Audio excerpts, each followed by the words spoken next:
Right everyone, Troy Martin, TM Fitness. Let's talk about how to set your macros. So in the previous few videos I've been talking about the macronutrients, which are your protein, fats, carbohydrates. The one before that I talked about energy balance. So you know all the important stuff now. So let's put it into practice. Referring back to that previous video, if you know what your total daily energy expenditure is, your energy balance, then you can work out what your macronutrient requirements are depending on your levels of activity. That's the first port of call, is to know your total daily energy expenditure. You can do the equation that I showed you in that video, or if you're good at tracking your food and your calories, you can just take an average. Start with protein. So protein, out of all the macronutrients, is the one that remains consistent all the time. It never changes. It doesn't matter if it's a high training day or a low training day, if it's a rest day, protein always stays the same. So you pick your level, you pick the level that's suitable to your goals and suitable to your preference in terms of taste. And again, I'm using the recommendations that are based on the governing bodies in sports and exercise science and nutritional science. ISSN, the ACSM and the IOC. Protein is a range of 1.4 to 2 grams per kilogram, ideally of lean mass. If you're reasonably lean already, just go with your weight. If you're overweight, okay, so if you're 85 kilos and you want to get down to 65 kilos, you set this number based on 65, not 85. Okay, it's kind of a surrogate for lean mass, because we don't really know, you're not going to be able to work out what your lean mass is. 1.4 to 2 grams per kilogram of body weight. If you're well trained and you're lean and you're in an energy deficit, so let's say you're dieting down for a sporting event or for a stage show or something like that, you might want to go a little bit higher, 2 to 2.2 usually, sometimes a little bit higher than that, as I explained in the protein video. So once you've got your protein, you then look at your fats. 0.5 to 1.5 grams per kilogram of body weight, and you can go with your current weight for this one if you like. Remember that fats are more than twice as energy dense as protein.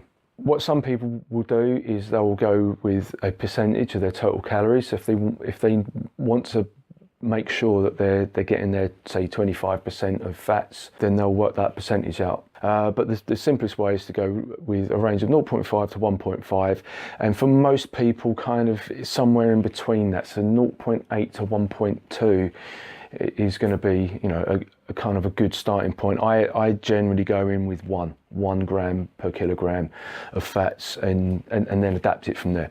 And then your carbohydrates are made up from the remaining calories, which is why it's important to know what your total daily energy expenditure is first. So protein remains consistent. That's worked out in grams per kilogram. Fats can be variable depending on your goals and your activity, but again, that's worked out in grams per kilogram. And then carbohydrates, generally you work that out based on the amount of available calories left. Before I move on, let me just say, you know, this isn't a method that's for everyone. It's not necessary to work out your macros in order to lose weight. Weight loss is all about energy balance, 24-hour energy balance, calorie deficits. It's macro agnostic. Yes, having more protein and more fiber in the diet will help that, and it's also healthier for you.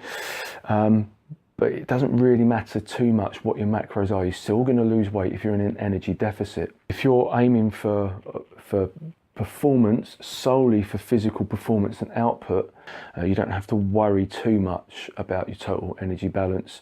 So you can work out what the requirements are for your activity in grams, eat that, and then just monitor your body composition. And if your performance is affected, or if your body composition is changing unnecessarily, then tweak those numbers. But for your average recreational athlete, your average recreational gym goer, just know what your energy balance is, and then if you want to eat more like an athlete, you can do a macro plan for yourself based on this, and this is the simplest and most effective way of doing it. This is the method that I would use with the majority of my clients, and it's the one that works the best for those that are suitable to a macronutrient diet. Okay, so let's use an example. So I'm basing this on a 70 kilogram person with a total daily energy expenditure of 2,500, and this person is aiming for maintenance. So we've decided that this person is going to hit 2 grams of protein per kilogram body weight. So that's 2 times 70, which equals 140 grams.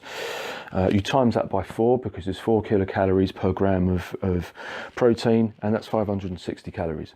Fats, we've gone with 1, so 1 times 70 equals 70 grams of fats. And you times that by 9 to get the calories, which is 630. So you see how that is, even though the fats, total amount of fats is much lower, it's half the amount of protein, it's 100 calories more than the amount of protein, because fats, as I say, are much more energy dense. So once you've got that number, you total these up. So 560 calories from protein, 630 calories from fats equals 1,190 calories. The total daily energy expenditure for this example is 2,500. So 2,500 minus 1,190 equals 1,310. So that's the remaining calories. And then you divide that by 4 because there's 4 kilocalories per gram of carbohydrate to get your amount of carbs in grams, which is 322. So your macros, based on that calculation, are protein 140 grams, fats 70 grams, carbohydrates 322 grams, and you have that every day, 7 days a week. Simple.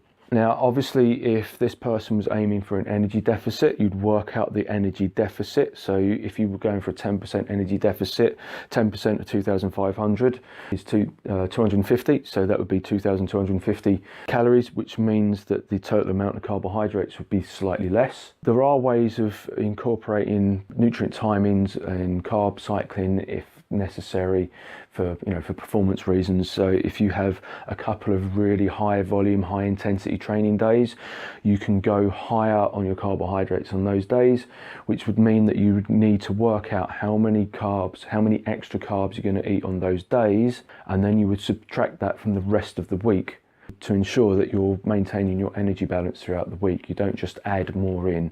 You've got to work within that energy balance equation. A little bit complicated, but if you can't work it out for yourself, that's why people like me exist, because I'm a certified nutrition coach and I can help you get this right, or I can help you find an alternative method that doesn't involve so much maths. Okay, so that was how to set your macros in a nutshell. Around here somewhere there should be a couple of boxes. I don't know if it's going to be up here or down here, but the round one is subscribed. Click on that to subscribe to the channel. There's another video over here. Watch that.